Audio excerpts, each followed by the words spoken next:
Nuevamente, buenos días. Sean bienvenidos todos aquellos que nos visitan también por primera vez.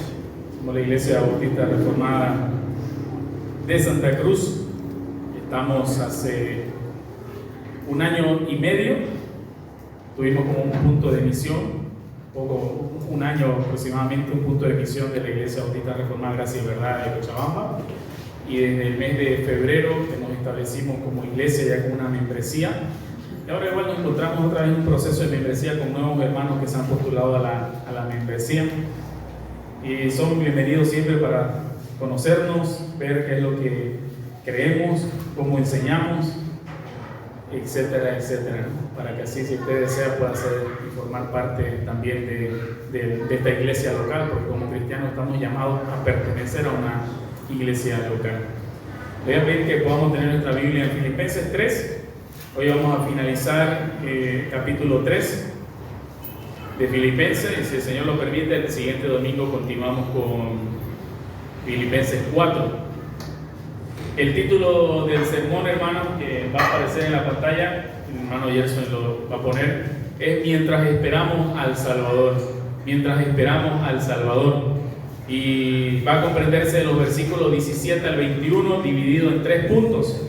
El primer punto, versículo 17, imite el ejemplo de quienes viven para Cristo. Imite el ejemplo de quienes viven para Cristo. El punto 2, del versículo 18 al 19, rechace el camino de quienes viven para este mundo. Rechace el camino de quienes viven para este mundo.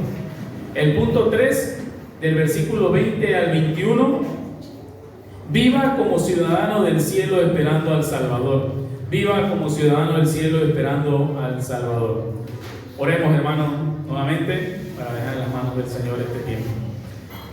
Amado Padre, agradecemos nuevamente este tiempo que nos va a permitir tener ahora de poder escuchar tu palabra. Rogamos, Señor, que esta pueda ser leída, explicada y con el poder de tu Espíritu Santo aplicada a nuestras vidas. Ayúdanos, Padre, en este caminar. Danos un oído presto a escuchar, un corazón humilde para recibir, pero también, Señor, la intención de que no solamente quede aquí, Padre, sino que podamos seguir meditando en tu santa palabra en el transcurso de la semana, poder, Señor, vivir lo que escuchamos, no solamente de boca, sino también en el corazón, que nuestro Señor Jesucristo nos asista en todo. Gracias te damos, Señor, y oramos en tu bendito nombre. Amén y amén. En el año 99, hermano, un hombre llamado Ernest Robinson tuvo que enfrentar una situación muy dolorosa que para aquellos que somos padres van a entender un poco más profundo aquello. Él tuvo que enterrar a su hijo. Su pequeño Matthew Stanford Robinson había nacido con graves complicaciones y en el momento del parto faltó oxígeno y él quedó ciego, paralizado y con alguna capacidad pequeña de simplemente pronunciar una que otra palabra. Le dieron unas pocas horas de vida al niño, pero el niño al final vivió 10 años. Él murió en el año 99. Sin embargo, hermano, cuando Ernest tuvo que enterrar a su hijo, él diseñó un monumento para la tumba de su hijo. No quiso que la muerte tuviera la última palabra en la enfermedad, sino que él encargó una escultura que hasta el día de hoy es un lugar donde la gente pasa y visita, que conmueve, ¿no?, a miles de personas en Utah, en Estados Unidos, y que es la figura de un niño que está dejando su silla de ruedas como si estuviera saltando hacia el cielo. Esa imagen, hermano, capta una de las verdades que a menudo nuestras palabras no alcanzan a poder expresar. Esa convicción de que este cuerpo de debilidad que tenemos ahora, porque algunos o muchos sufrimos con diferentes dolencias, no es el estado final, hermano. El Señor ha redimido también el cuerpo físico del hombre. Y todos de alguna forma llevamos, ¿no?, las marcas de las limitaciones que nos da este mundo. Pero la pregunta crucial, hermano, que nos va a hacer el apóstol Pablo hoy, no es qué tanto sufrimos en esta tierra, sino dónde está puesta nuestra ciudadanía y a quién estamos esperando, a quién pertenece y a quién esperas. Y con esto en mente, hermano, entramos al punto 1, que dice imite el ejemplo de quienes viven para Cristo. Versículo 17 dice así, acompáñenme: hermanos, sed imitadores de mí y mirad a los que así andan, cómo nos tenéis como por ejemplo. Hay una diferencia abismal, y usted sabe muy bien eso, entre hacer una receta y ver a un maestro cocinero, ¿no?, en la cocina preparando, ¿no? Usted puede memorizar obviamente todos los ingredientes, puede estudiar las proporciones que se tienen que utilizar para la cocina, entender la teoría del sabor, pero hasta que usted no se ponga en la práctica el manejo de todo lo que implica, por ejemplo, preparar eso, esa receta sigue estando en un papel y en la mente, ¿no?, de manera abstracta. Y lo mismo ocurre, hermano, en la vida cristiana, porque la fe no se transmite únicamente a través de conceptos que usted pueda tener en la mente o manuales de conducta. La fe cobra vida cuando se encarna en seres humanos como nosotros, de carne, hueso. Y Pablo lo sabía perfectamente esto, porque él está hablando de iglesia, ¿no? Una iglesia que siente, una iglesia que está perseguida, una iglesia que sufre el acecho del mundo en el lugar donde ellos se encuentran. Él ya había expuesto perfectamente en el capítulo 3 su profunda pasión teológica que él tenía, o sea, su deseo infatigable de conocer a Cristo y la meta de la resurrección. Y venimos viendo como Pablo está diciendo, ¿no?, que para mí mejor sería partir, pero por amor a ustedes yo me quedo, poniendo en consideración todas las cosas que él tenía como ganancia o como premio, tenerlo como basura con tal de alcanzar a Cristo. Y el apóstol Pablo, en su deseo de infatigable de conocer a Cristo, no concluye todo esto con algo simplemente teórico para que quede guardado en la mente, sino que su teología él la va a desenvolver en su propia vida diaria. ¿Quién más que él, conociendo en qué situación se encontraba, y llame a los filipenses a gozarse en el Señor? Y le dice a la iglesia: hermanos, sed imitadores de mí. Observen. Entonces, la vida cristiana no es solamente una doctrina que se aprende, que es obviamente bueno aprender, leer, escuchar, sino una vida que se observa, hermano, y se imita en modelos piadosos. Pedro va a decir lo mismo después en primera de Pedro capítulo 5, diciendo que aquellos que están a cargo de la congregación, los pastores, son hombres llamados a dar ejemplo de vida, ¿no?, a aquellos que están viendo y observando.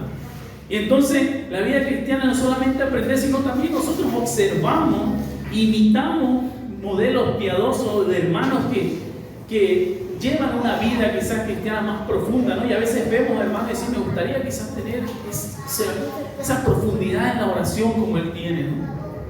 El verbo que Pablo utiliza en este texto, hermano, es una palabra compuesta que significa literalmente ser imitadores juntamente.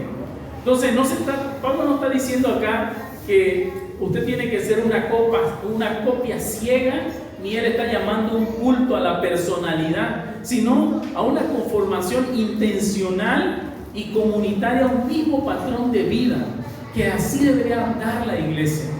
Deberían de conducirse de esta manera. No sé si alguna vez usted ha jugado en el colegio, cuando nos hacía el profesor de educación física, agarrarnos de la mano, de los brazos, ¿no?, con los compañeros y correr.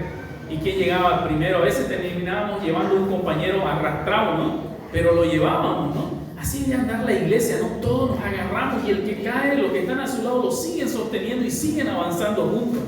No es algo individualista. Y aquí, hermano, lejos de que esta declaración de Pablo parezca o suene presuntuosa o arrogante, porque no sería tan llamativo que alguien se para al frente y le diga: oiga, escúchenme, imítenme a mí, vean cómo yo soy, ustedes sigan así, ¿no? Eso podría sonar arrogante, ¿no? Sin embargo, nosotros tenemos que entender esta exhortación que está haciendo Pablo a la luz del contexto acá, hermano, porque algunos versículos anteriores, en el verso 12, Pablo ha dejado dolorosamente su clara y propia imperfección que él tiene, porque él está diciendo en el verso que predicamos la anterior semana: no es que yo lo haya alcanzado, dice, ni que ya sea perfecto, sino que yo estoy prosiguiendo a la meta. Pablo no se está colocando en un pedestal de infalibilidad sin pecado para que usted diga: este es un hombre perfecto, tengo que seguirlo. Él está diciendo: mírenme, porque a pesar de que yo fallo, a pesar de la imperfección, Mi vida está teniendo una sola dirección. Mi vida tiene una sola dirección, que es alcanzar a Cristo, llegar a Cristo, la persona de Jesucristo. Por eso todo lo demás yo lo tengo como basura con tal de alcanzar a Cristo. Por eso yo estoy prosiguiendo a la meta. Entonces imiten a mí por ese mismo estilo que yo estoy teniendo. Vean cómo yo estoy avanzando, avancen también ustedes, porque este es un trabajo en conjunto. Los filipenses, hermanos, estaban o vivían inmersos en una ciudad grecorromana que estaba saturada de paganismo, donde la filosofía moral abundaba, ¿no? Pero la piedad real escaseaba. Así que ellos necesitaban ver un ejemplo visible de cómo se ve la gracia, cómo se ve el gozo en medio del sufrimiento, en medio de la prisión, en medio de la persecución. Pablo después va a decir en el capítulo 4, ¿no? Sé vivir en abundancia, pasar hambre, estar saciado, pero en todo yo lo puedo en Cristo que me fortalece. Ellos necesitaban ver a alguien que viva de esta manera el evangelio, que no solamente lo diga con su boca, sino que lleve las marcas de la cruz. Y a eso estamos llamados también nosotros, hermanos. Pablo va a volver a repetir esto en 1 Corintios 11:1 al decir: sed imitadores de mí, así como yo lo soy de Cristo. ¿Acaso no se ha dado el privilegio a nosotros, hermanos, de no solamente creer en Él, sino que también padecer por Él? ¿No es Pablo que le dice también a Timoteo, aquel que quiera vivir piadosamente pasará tribulación? ¿No dice el Señor Jesucristo que es necesario que a través de muchas tribulaciones entremos al reino de los cielos?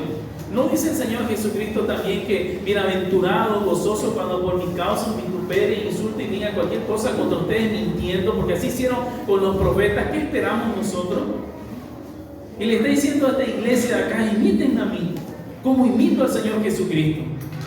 Así que la imitación, hermano, es legítima en la medida que el modelo refleja al original, en la medida que este hombre vive sujeto a Cristo. Por eso es que también, ¿no?, la sujeción a los pastores, usted debe de sujetarse a sus pastores mientras ellos se sujeten a las Escrituras. Y si ellos se sujetan a las Escrituras, usted debe de sujetarse a ellos. No está llamado, hermano, a una sujeción ciega. Usted tiene que prepararse, usted tiene que estudiar, usted tiene que conocer a su Señor por su cuenta propia también, en comunidad y personalmente. No está llamado usted a recibir solo lo masticado, usted también tiene que masticar. Tiene que dejar de tomar leche todo el tiempo y empezar a consumir alimentos sólidos. Y todos los que estamos acá, hermanos, tenemos la capacidad para poder hacerlo. Todos tenemos la capacidad. Lo que nos falta es disciplina para hacerlo. Y entonces, hermano, esta apelación que hace Pablo de imitar su conducta no está ocurriendo en un vacío, porque surge como una línea de demarcación frente al estilo de los falsos maestros que él está declarando, y va a volver nuevamente a hablar de estos falsos maestros y de aquellas personas que contienden, que pelean, que son mutiladores del cuerpo, que son malos obreros. Y él va a hablar frente al egoísmo, la complacencia carnal y el orgullo de quienes distorsionaban el evangelio. Y aquí, hermano, él va a hablar tan fuerte esta parte, porque no está hablando de personas de afuera, está hablando de personas de dentro de la congregación, de dentro, que habían ingresado como lobos en medio de la congregación, vestidos de ovejas, pero eran lobos rapaces que buscaban destruir la iglesia. Y Pablo va a presentar un patrón de vida caracterizado, como hemos visto en los versículos anteriores, por la abnegación. Él dice: si ustedes tienen que gloriarse, yo tuviera que gloriarme más, ¿no? Pero él renuncia a todos esos méritos propios. Él va a mostrar también a los filipenses la confianza exclusiva que él tiene solo en la justicia que proviene de la fe puesta en Cristo, como dice el capítulo 3, verso 9. Y va a mostrar la inclinación celestial que no se estanca en los logros pasados, como hablábamos, no por lo que yo hice por el Señor, ahora llevo una vida pacífica, sino que avanza hacia el premio supremo, que es el llamamiento del Señor Jesucristo.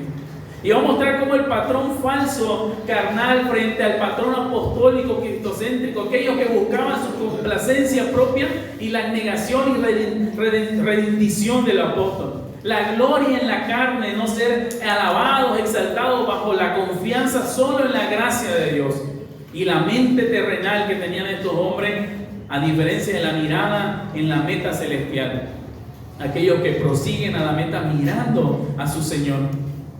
Pablo, hermano, es consciente de que una sola vida no basta para ilustrar toda la riqueza del Evangelio. Por eso él amplía el foco de la atención y hablar de manera singular. Él va a decir en este mismo versículo: y mirad a los que andan según el ejemplo que tenéis en nosotros. Y es interesante esta palabra que él utiliza de mirar, porque de ahí deriva nuestra palabra microscopio, que usamos nosotros en español. Y a veces le decimos, ¿no?, a nuestros hijos, o cuando queremos referir a algo de observar tan detalladamente, decimos, no, lo voy a ver con un microscopio, ¿no?, porque queremos ver tan detalladamente. Y Pablo está diciendo eso: miren, observen, y sugiere fijar la vista con una atención plena, como aquel que está puesto para disparar hacia el blanco, que examine detalladamente. Y Pablo le insta a la iglesia a poder desarrollar un discernimiento visual en la vida de la iglesia, a poder observar, no con una mente crítica para encontrar el más mínimo error en el hermano, sino para poder observar cómo se conducen estas personas, para poder diferenciar de aquellos que no viven lo que están predicando o enseñando, que han entrado a la iglesia por contienda, por vanagloria, que son falsos obreros. Y él pasa, ¿no?, de decir mí a decir nosotros. Entonces Pablo no pretende en esta parte monopolizar nomás el modelo de santidad, sino que en su mente también está, como lo habla en esta misma carta, está Timoteo, aquel que dice que no buscaba lo suyo, sino que buscaba a Cristo. Y también está Epafrodito, aquel que estuvo al borde de la muerte con tal de poder llevar adelante la obra del Señor. Porque la fe cristiana, hermanos, no es un deporte solitario, no es una carrera en solitario. Dios ha provisto en el cuerpo de Cristo un entramado de creyentes maduros cuya perseverancia, paciencia en la aflicción y fidelidad en lo cotidiano nos muestra que la gracia de Dios es practicable y debe practicarse el día de hoy. Como yo les hablaba de ese juego de entrelazarse los brazos con tus amigos. El que cae, está el hermano ahí para ayudarlo, pero ¿quién lo levantará si anda solo? ¿Quién lo exhortará y lo animará si anda solo? Y esto nos lleva a preguntarnos dos cosas, hermano, para nuestra vida congregacional. ¿A quién estás mirando para moldear tu fe? Hoy vivimos, obviamente, en un mundo hiperconectado, ¿no?, que es muy fácil buscar moldear nuestro carácter según las influencias digitales o aquellos líderes carismáticos que salen por YouTube, por TikTok, etc. No estoy diciendo que eso esté mal observar esas cosas, ¿ya? No estoy diciendo que está mal mirar enseñanzas o predicaciones de otros hermanos. Pero la Escritura, hermano, te llama a mirar a aquellos creyentes locales en tu iglesia, cuya vida resiste la prueba del tiempo, cuya vida cristiana ha podido salir a flote a través de cualquier dificultad que ha pasado, cuyo matrimonio refleja el Evangelio, cuya generosidad es silenciosa y cuya fe se mantiene firme en la tribulación. Estamos llamados a observarnos entre nosotros, a animarnos. Ahora podrás decir, pero yo no veo a nadie así en este lugar. Entonces te hago otra pregunta. Entonces, ¿sos vos aquel modelo digno de ser imitado? No encontrás a nadie, entonces ¿sos vos aquel modelo digno de ser imitado? Nos guste o no, hermano, siempre va a haber alguien que nos está observando. Ya sean nuestros hijos, ya sean nuestros nuevos creyentes o hermanos que llegan a la iglesia, ya sean nuestros hermanos en la fe que ya nos conocen un buen tiempo. Imagínense, ¿no?, llega una persona a una visita a la congregación y lo que ve en el lugar es desorden, enemistad, no hay compañerismo, no hay amor, no hay nada de esas cosas. Al final no es una iglesia, ¿no? Y nos llamamos así, hermanos.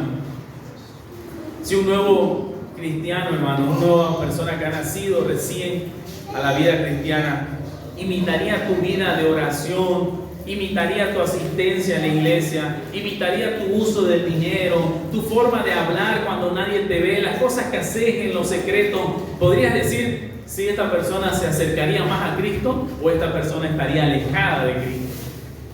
¿Qué haría? Si esta persona tiene que imitar lo que tú haces, ahora que ya llevas 1, 2, 3, 5, 10 años en el cristianismo. Ahora, hermano, la razón por la que el apóstol Pablo es tan enfático en discernir y que miremos con atención los buenos modelos, no son para que tengamos, como le decía, una inspiración espiritual, simplemente es porque existe un peligro real, sutil y mortífero que está acechando las congregaciones. Existe ese peligro, hermano. Y aunque nosotros nos podamos considerar una iglesia sana, y creemos que somos una iglesia sana, que predica el Evangelio, que busca predicar el Evangelio, para que los hermanos puedan ser transformados y se pueda crecer en piedad, etc., no estamos exentos de todas estas cosas. El Pablo le está escribiendo a una iglesia, le escribe también a Corintios, y la misma iglesia de Corintios, que era lo que estaban tolerando. Cuando el Señor Jesucristo le escribe a la iglesia de la Odisea o a las iglesias que están en Apocalipsis, le está escribiendo a hermanos que están dejando, que están en peligro inminente, que acontezcan todas estas cosas. Y nunca la verdad, hermano, y la falsa piedad se va a mostrar con toda su ropaje para que ustedes puedan darse cuenta. La primera siempre entra de manera sutil en la congregación, con buenas intenciones, y poco a poco ir desviando la mirada. Poco a poco, como estos falsos maestros, desviando la mirada de la cruz a los ritos. Hay que circuncidarse para poder ser salvo. Si no entrenamos entonces nuestros ojos espirituales para poder estar atentos a la piedad, vamos a terminar sin darnos cuenta, hermano, imitando aquella vida de personas que no conducen a la gloria sino a la destrucción.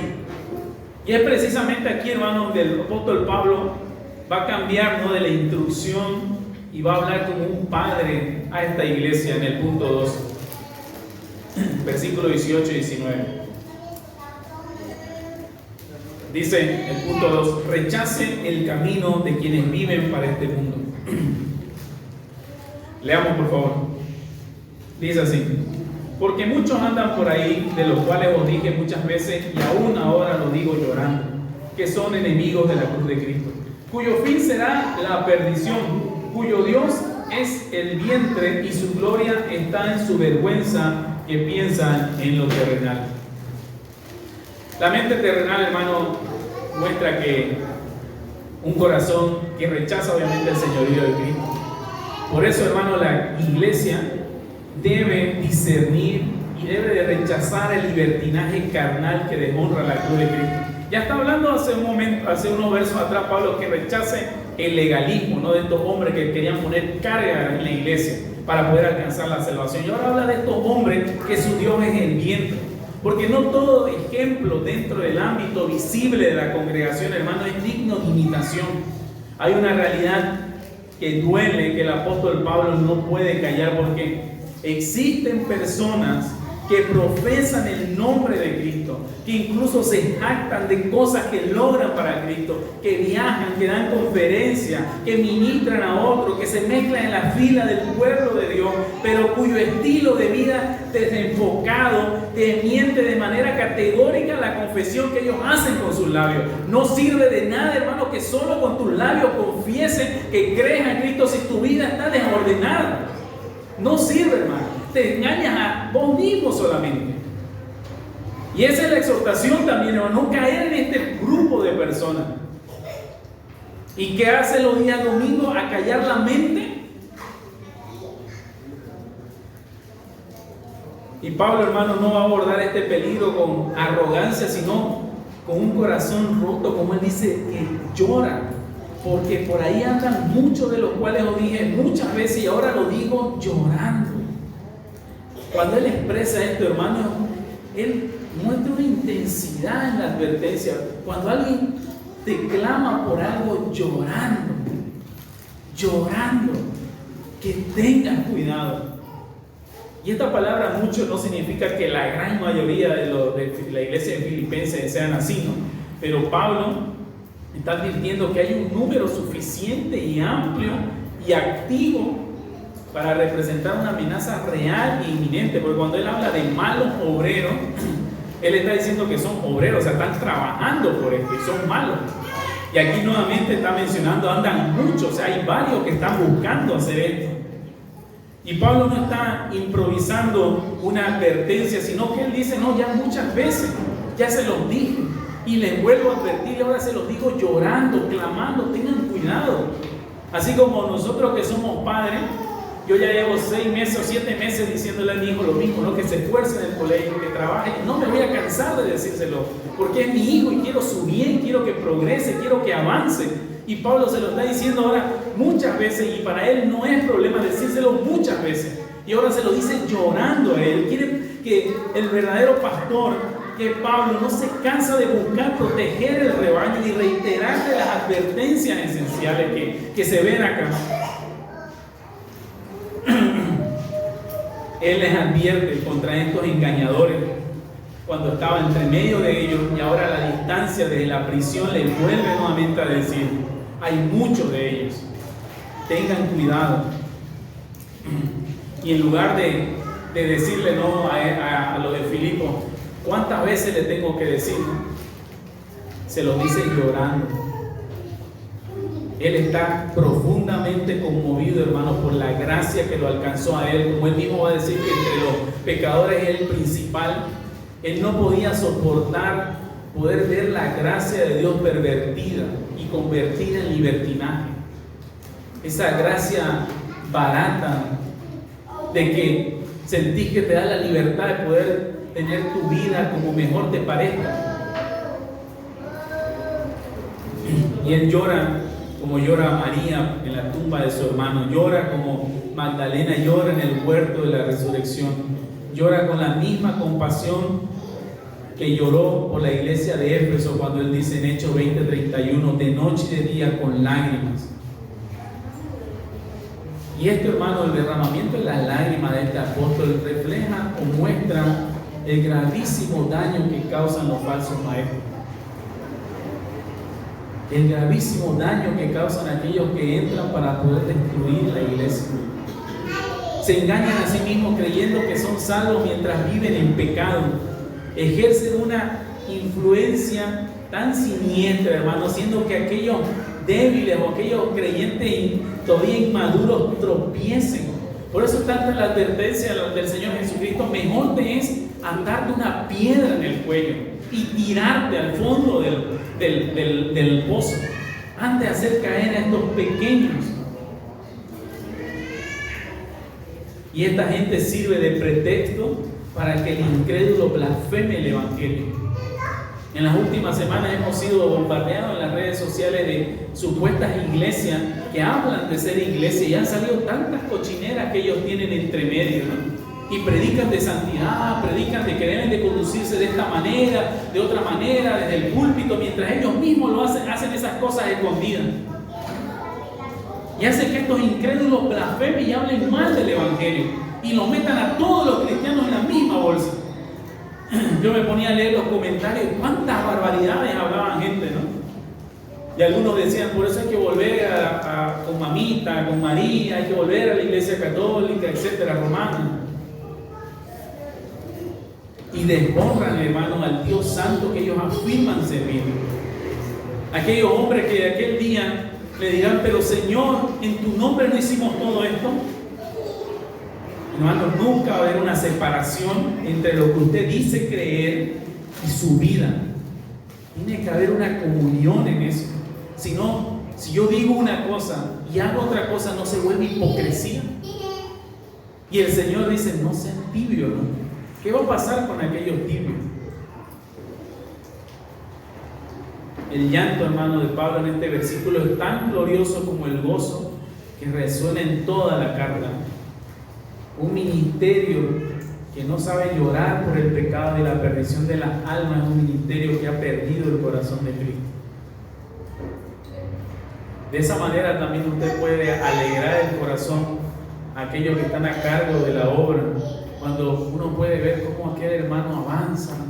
Está bien, tropieza, pero se levanta, avanza y busca más del Señor, se esfuerza. Y uno puede decir: mira, este hermano lo conocí el año pasado y ahora puedo ver cómo ha habido un crecimiento en este hermano. Y nos gozamos y nos alegramos, porque hay más personas que van a seguir jalando la carreta, hay más personas que van a poder seguir atendiendo a los demás hermanos. Porque cuando no se fomenta, hermano, un crecimiento en la vida, en la piedad, se genera como un cuello de botella en la iglesia, ¿no? Porque los hermanos solamente buscan aquellos que están a cargo de la iglesia, ¿no? Y si empezamos a hacer 40, 50, 100, se genera ahí un cuello de botella, ¿no? Cuando en realidad este hermano que lleva cuántos años en la iglesia tendría que ser capaz de poder discipular al hermano nuevo que ha llegado. Tendría que ser capaz de modelar su vida para el otro y que todos los hermanos nos vamos a sentir atendidos.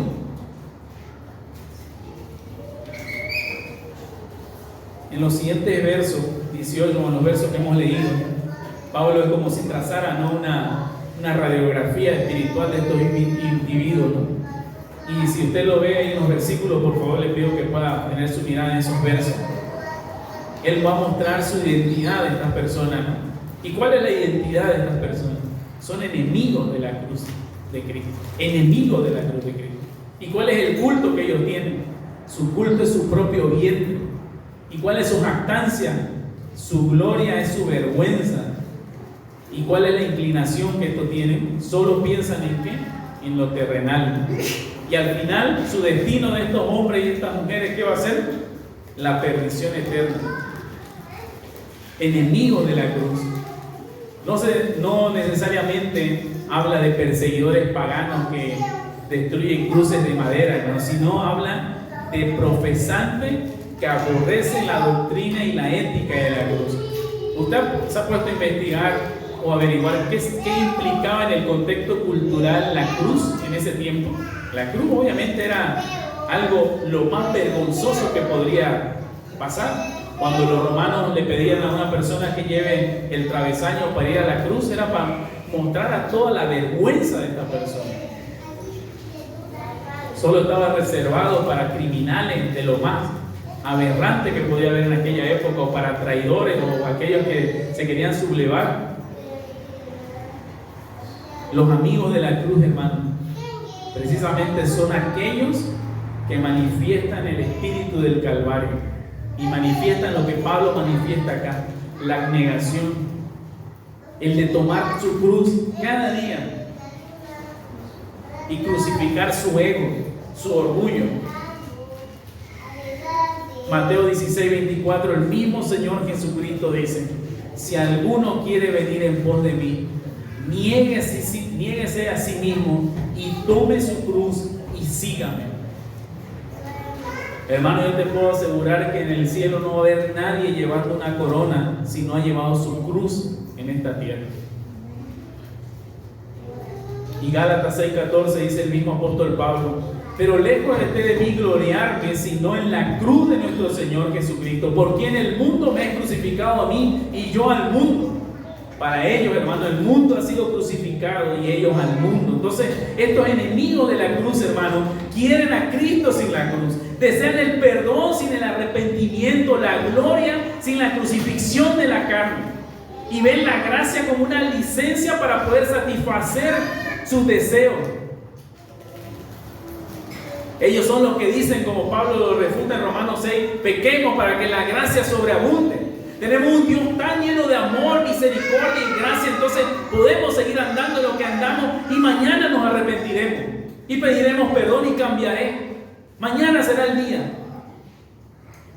Y estos hombres muestran que solamente su Dios es el vientre, porque en vez de presentar su cuerpo como sacrificio vivo y agradable y santo Dios, como Pablo dice en Romanos 12, y comprender que el cuerpo es el templo del Espíritu Santo, estas personas rinden su voluntad, sus propios apetitos carnales, porque eso significaba hablar del vientre en aquella época, hermano. Cuando alguien escuchaba del vientre, eran aquellos hombres y mujeres que daban satisfacción a sus deseos carnales, a sus apetitos sexuales, a sus apetitos de comida, etc. Dar satisfacción a sus deseos.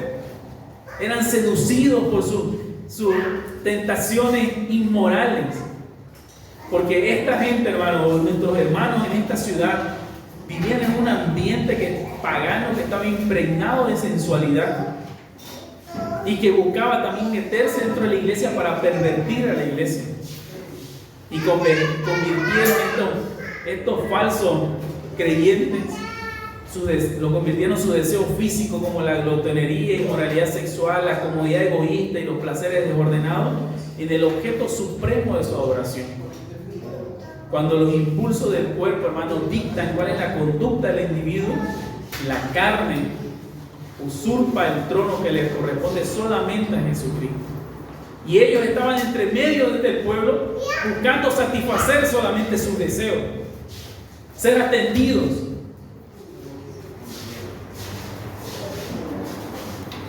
Por eso es que su gloria, va a decir Pablo, es su vergüenza. Llegaban a un nivel de cauterización tal, hermano, de su conciencia, que se enorgullecían descaradamente de aquello que debía causarle profunda confusión y arrepentimiento. Celebraban su libertad para pecar, vanagloriándose de su licencia que tenían moral, hermano. Se gloriaban en las cosas que hacían, porque solamente piensan en lo terrenal. Y aquí Pablo utiliza como esa palabra que utilizó en su momento de mirar, también utiliza una palabra que se refiere no a un pensamiento fugaz cuando él dice solo piensa en lo terrenal, sino a una fijación en la mente, el afecto y las prioridades, como algo que le estaba en su mente todo el tiempo, que buscaban cómo podían lograr lo siguiente, cómo podían sacar beneficio de las cosas que ellos hacían. No servían con ninguna intención buena, ellos servían con la intención de satisfacerse a sí mismos. Por eso su corazón apuntaba exclusivamente al horizontal, ¿no? El dinero, el estatus, el deleite, la comodidad temporal. Como Pablo advierte en Romanos capítulo 8, la mente puesta en la carne. Y esa mente puesta solo en la carne es enemistad contra Dios, porque no se sujeta a la ley de Dios, porque tampoco puede sujetarse a la ley de Dios. Y en un pasaje paralelo, le voy a pedir que busquemos Colosenses 3, por favor.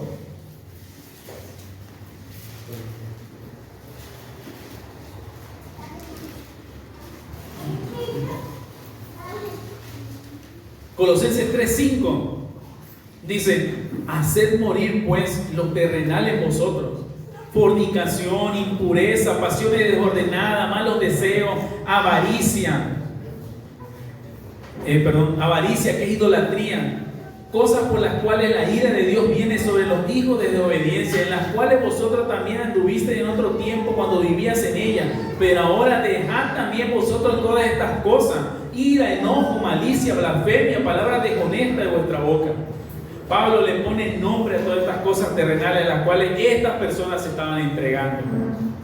Que su Dios era el vientre, que solo pensaban en lo terrenal para satisfacerse a ellos, y lo va a llevar estas cosas, hermanos. Y amigos, si sigues estas cosas, te va a llevar a tu trágico destino y bien merecido final, que dice el verso 19, el cual será la perdición. Pablo no maquilla este mensaje, sino que es claro y directo, diciendo que esta senda, hermano, su fin va a ser la perdición. Y si hoy puedes escuchar, hermano, este mensaje, y si te sientes llamado por el Espíritu Santo, arrepiéntete de cuáles eran tus intenciones, tu forma de actuar, tu vida. Y no digas simplemente, no, aquí yo no he caído hasta tal nivel. Trata de sacar cualquier vestigio de orgullo que tengas en tu corazón. ¿Por qué haces lo que haces en este lugar? Y aquí, hermano, en esta parte de perdición, leyendo algunas traducciones de la Biblia, algunos lo traducen como si fuera una aniquilación, como si fuera el borrar, porque lo traducen como destrucción. Sin embargo, las Escrituras enseñan, hermano, que estas personas no dejarán de existir, antes bien van a sufrir la separación constante y el tormento eterno bajo el justo juicio de Dios, como lo habla Mateo 25 y 2 de Tesalonicenses 1.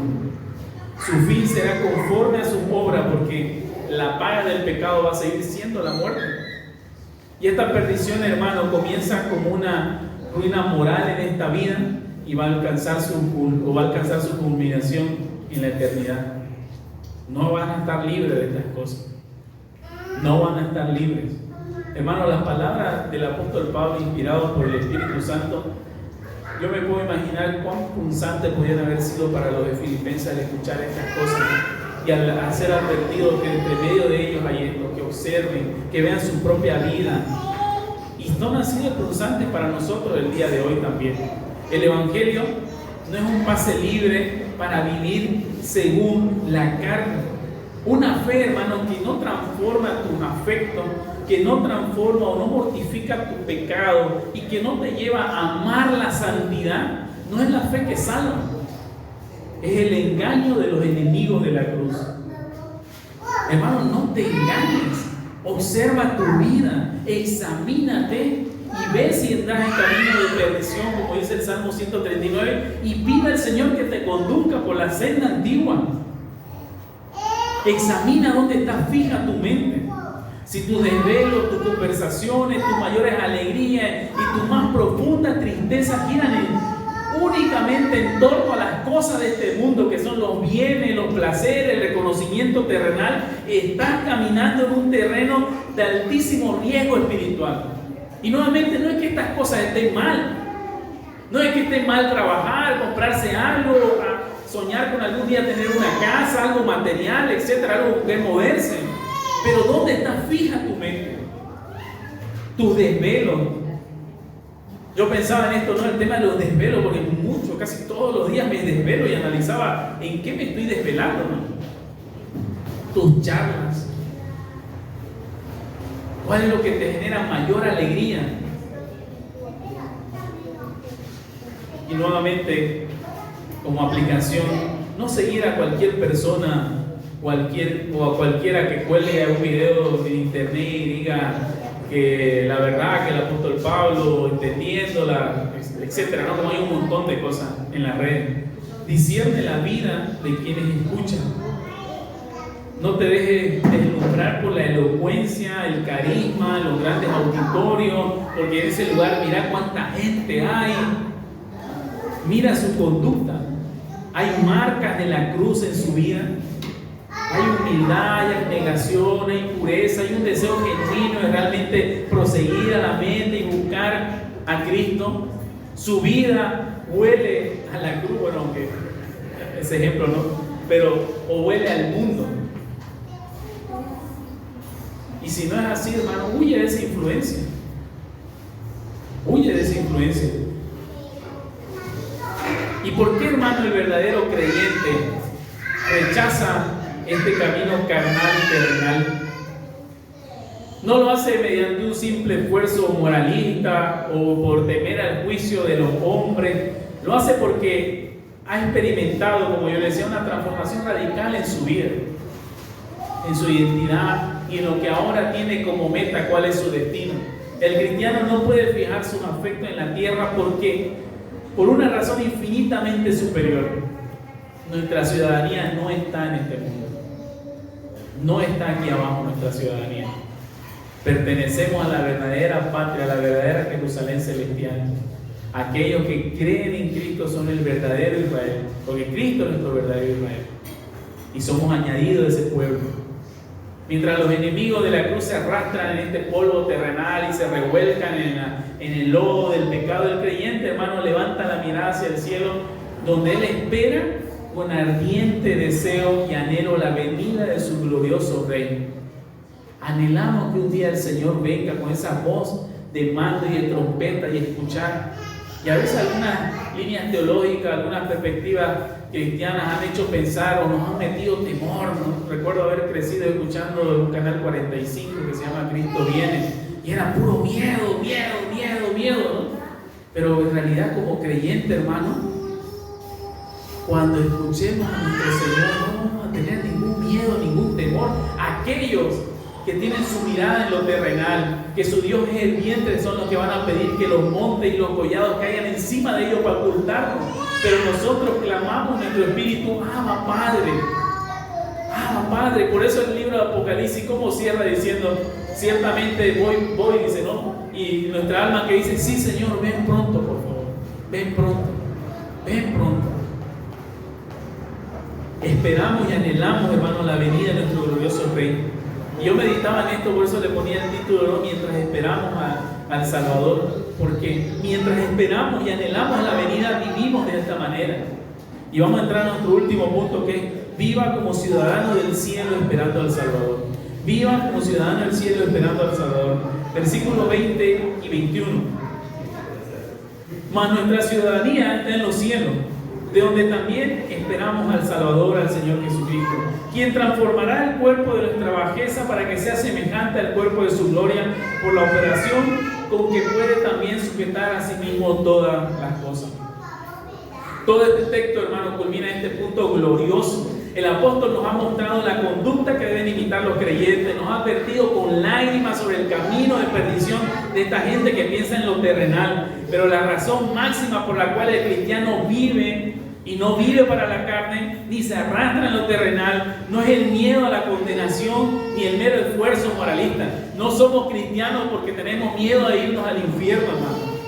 No amamos a Cristo porque tenemos miedo de irnos al infierno. No es así, no vive de esta manera el cristiano. Vivimos de una manera santa, buscamos vivir de una manera santa, negada, porque pertenecemos a un reino superior, gobernado por un rey glorioso, y este rey está a punto de volver por su pueblo. La escatología bíblica o el fin de los tiempos no es una teoría para que nosotros nos pongamos a especular simplemente sobre el futuro. Es la fuerza motora que nos santifica en este presente, porque sabemos que un día nuestro rey volverá y un día se hará verdaderamente justicia en aquel trono blanco. Un día nuestras lágrimas serán limpiadas y secadas. Un día no va a haber más enfermedad, más llanto, más dolor. Todo por fin será redimido, hermano. Aquellas cosas que dañamos y fregamos en el jardín del Edén será restaurado, porque la misma creación gime con dolores de parto, buscando ser redimida o esperando ser redimida, porque nuestra ciudadanía está en los cielos. Y Pablo va a comenzar este versículo hablando con esta palabra que se traduce más, que marca un contraste con los versículos anteriores, ¿no? Mientras estos enemigos de la cruz solo piensan en lo terrenal, nosotros tenemos una patria infinitamente superior. Aquella patria que no era la Canaán, el mismo Abraham dice que esperaba una patria que no era esa, sino una donde realmente ya no haya más llanto, no haya más pecado, porque el pueblo llegó a la tierra prometida y siguió pecando, siguió cayendo. Sino aquella verdadera patria, hermano, que esperamos, infinitamente superior. Y vivimos aquí, cumplimos nuestras responsabilidades que tenemos que cumplir, buscamos a caminar por el proceso, este camino de santificación del Señor, pero tenemos una esperanza segura. Volviendo a recordar el contexto de la época, hermano, para la iglesia de Filipo la palabra ciudadanía resonaba con una fuerza cultural muy fuerte, hermano, porque Filipo no era una ciudad griega común. Filipo era una ciudad romana que tenía todos los derechos, como si fuera Roma misma. Sus habitantes, si bien vivían en Macedonia, pero ellos se regían estrictamente por las leyes de Roma. Entonces vestían a la moda romana, hablaban en latín en sus tribunales, no pagaban los impuestos locales comunes y sus nombres estaban inscritos en los registros de la capital del imperio, y tenían privilegio por encima de otras naciones, de otros pueblos, ¿no? Por el mismo apóstol Pablo dice cuando lo golpean y él dice: yo soy ciudadano romano. Aquellos que lo han golpeado tienen miedo porque era romano, ¿no? La cruz, por ejemplo, la crucifixión no podía, de la ley no podía ser crucificado un romano en la cruz, porque era una afrenta contra ellos. Y si surgía algún conflicto, ellos no apelaban al gobernador local, sino que iban al César. Vivían en Grecia, pero su mente, su lealtad, su estatus y su protección estaban en Roma. Y Pablo, bajo ese contexto de esa realidad política que ellos vivían y que entendían a la perfección, le dice: hermano, ustedes son una colonia del cielo en medio de una tierra pagana. Viven en esa ciudad pagana, romana, pero ustedes no son de esa ciudad. Su verdadero registro no pertenece a ese lugar. Su ciudadanía está registrada en los cielos. Saber, hermano, que nuestra ciudadanía está en los cielos tiene que cambiar radicalmente nuestra relación con este mundo presente. Somos residentes extranjeros. Yo no sé si alguno de ustedes ha tenido la posibilidad de vivir durante un buen tiempo en el extranjero, pero cuando vos estás en ese lugar, podrás estar cómodo, pero vos sentís que no sos de ahí. Sabés que no sos de ahí. Andás por esas calles, pero no sos de ahí. No es tu barrio, no es tu pueblo, no es tu ciudad, no es tu cultura, tu costumbre. Entonces el cristiano sabe y reconoce que si bien está en este mundo, no es de este mundo. El Señor Jesucristo ora por nosotros diciendo: no te pido que lo quites del mundo, sino que lo guardes del mundo. Y el apóstol Pablo va a recordar cómo somos extranjeros y peregrinos en esta tierra.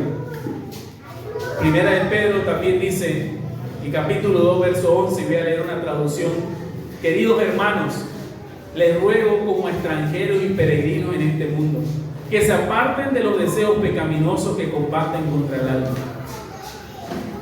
Pasamos por este mundo, hermano, pero no echamos raíces ni nuestra esperanza está en este mundo. No permitimos que la cultura, hermano, caída moldee nuestros valores. La Biblia es supracultural, está por encima de cualquier cultura. Recuerdo hace unos años atrás que había un influencer que hizo una campaña de desprestigio contra el cristianismo porque llegó el evangelio a una comunidad indígena y a él le gustaba visitar esa comunidad porque cuando iba los veía a estas personas haciendo todos sus rituales, todas sus cosas, ¿no? Y cuando llegó el evangelio, llegaron misioneros ahí, los indígenas dejaron de hacer todas esas cosas y cuando volvieron él le dijo: ¿por qué ya no hacen estas cosas? No, nosotros somos cristianos, estas cosas no las podemos practicar. Y él estaba muy ofendido por estas cosas. Estamos en este mundo, pero no nos moldeamos a los valores de este mundo, hermano. Nos regimos por las leyes que determinan nuestra verdadera patria celestial. La moda moral del mundo, el materialismo salvaje o la búsqueda rabiosa que tienen de buscar el placer personal no dictan nuestra conducta. Tenemos la palabra del Señor que nos es suficiente, que nos dice cómo debemos de vivir en este mundo. Y por eso es que nuestra seguridad no va a depender de la tierra, hermano. Pase lo que pase lo que pase con la economía terrenal, pase lo que pase con la política de las naciones, pase lo que pase con la salud de nuestro cuerpo físico, nuestro verdadero registro en esta vida, hermano, está en los cielos. Está en los cielos. Busquemos primera de Pedro 1, por favor.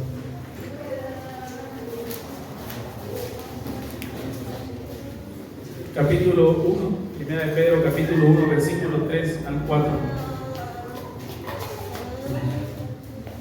Dice así: bendito el Dios y Padre de nuestro Señor Jesucristo, que según su gran misericordia nos ha regenerado para una esperanza viva, por la resurrección de Jesucristo de los muertos, para una herencia incorruptible e incontaminada e inmarchitable, reservada en los cielos para nosotros.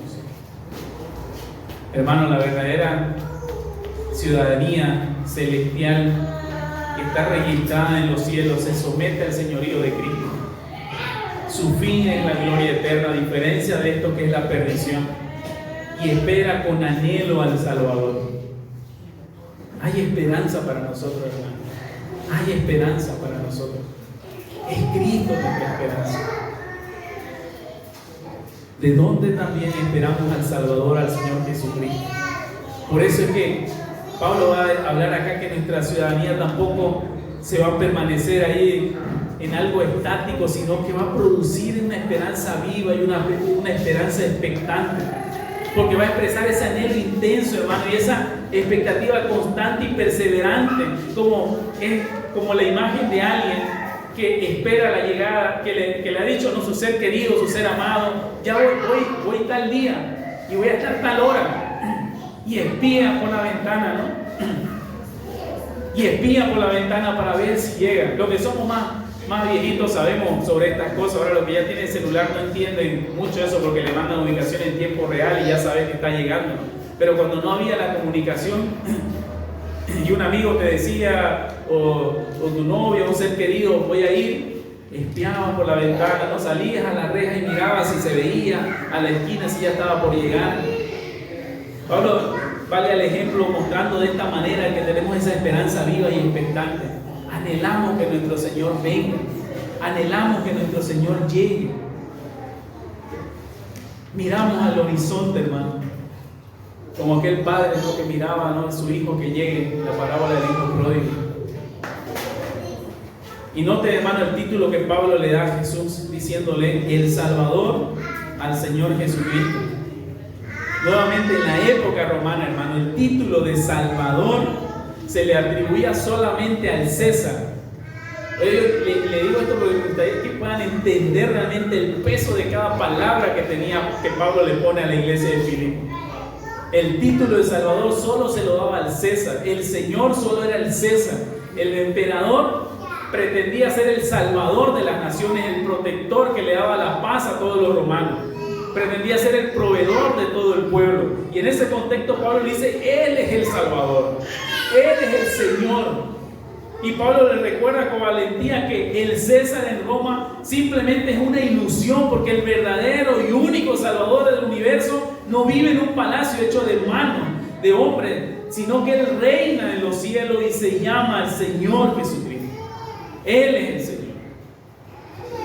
Y ahora preguntémonos, hermanos, con honestidad, ¿está nuestro corazón en esa postura de esperar a nuestro Salvador Jesucristo?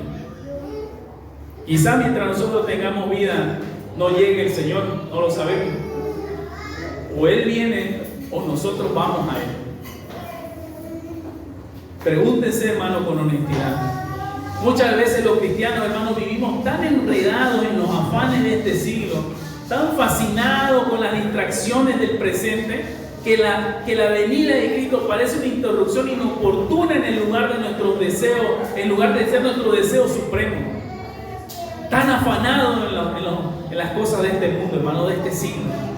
Tan fascinados con las distracciones del presente. O por el contrario, algunos viven aterrados ante el futuro. Pero el creyente que sabe a quién pertenece, no mira el mañana con pánico, hermano, mira el cielo con esperanza, porque no esperamos la ruina final del mundo, esperamos la llegada de nuestro Salvador, porque hay una gloriosa culminación de la redención, dice Pablo, la transformación de nuestro cuerpo, el cual, el verso 21, transformará el cuerpo de la humillación nuestra para que sea semejante al cuerpo de la gloria suya, por el poder con el cual puede también sujetar a sí mismo todas las cosas. Y aquí el apóstol Pablo no se olvida de la necesidad humana más profunda que tenemos: el dolor, la debilidad, el sufrimiento físico y por último la muerte. Y lo dice alguien, hermano, que no le podemos decir ¿qué sabes vos de sufrimiento físico, no? ¿Qué sabes vos de debilidad? ¿Qué sabes vos de padecer o oler la muerte cercana de alguien? Pablo conocía bien todo esto que él escribía. Y Pablo llama a nuestra condición física el cuerpo de la humillación nuestra. Y él no está diciendo que el cuerpo en sí mismo es malo, como alguna corriente que surgía en el primer siglo hablando que lo material era malo. Pablo está diciendo que nuestro cuerpo está sujeto a las consecuencias trágicas de la caída del hombre. El cuerpo experimenta la enfermedad, el dolor, el desgaste inexorable de los años. Está expuesto a la tentación, a la debilidad, a la fragilidad, y finalmente el cuerpo se encamina a donde le corresponde, ¿no? Al polvo, a la tierra, a la sepultura. Pero la salvación de Cristo, hermano, no es solamente para el alma, y es una doctrina fundamental que tenemos nosotros como cristianos. Cristo compró la redención completa de nuestro ser, completa, alma y cuerpo. Cuando Él vuelva, hermano, no nos vamos a convertir en fantasmas. Él ascendió en cuerpo al cielo. Él va a transformar, hermano, y cambiará la forma externa de este cuerpo frágil para hacerlo conforme, idéntico en naturaleza al cuerpo de su gloria. 1 Corintios 15, 42, 43 dice: así también es la resurrección de los muertos. Se siembra en corrupción, resucitará en incorrupción. Se siembra en deshonra, resucitará en gloria. Se siembra en debilidad, resucitará en poder. Imagínense, hermano, por un momento, aquel mismo cuerpo que Cristo tuvo cuando caminó cerca de Emaús o con estos discípulos. Ese cuerpo con el cual comió el pescado frente a sus discípulos. El cuerpo crucificado o glorificado, que no está sujeto al decaimiento ni a la muerte. Aquel cuerpo que será nuestro glorificado cuando Él venga. Ese es el patrón del nuevo cuerpo futuro que nos espera también, donde no va a haber más lágrimas, hermano, donde no va a haber más cáncer, donde no va a haber más diabetes, donde no va a haber más cansancio, donde no va a haber más batallas internas contra el pecado. recibiremos un cuerpo inmortal diseñado para disfrutar de Dios por toda la eternidad. Y a pesar de tener, hermanos, todas estas promesas que Cristo nos hace a través del apóstol Pablo, nuestro mayor anhelo sigue siendo nuestro Señor Jesucristo. Verlo a Él cara a cara en aquel día final. Verlo a Él llamarnos por nuestro nombre. Aquel nombre que solo Él y usted lo va a saber.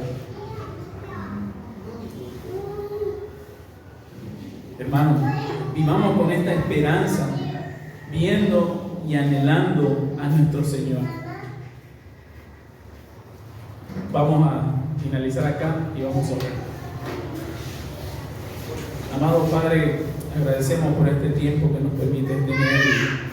Ruego, Señor, que la esperanza y este anhelo sea incrustado en nuestro corazón con el poder de tu Espíritu Santo.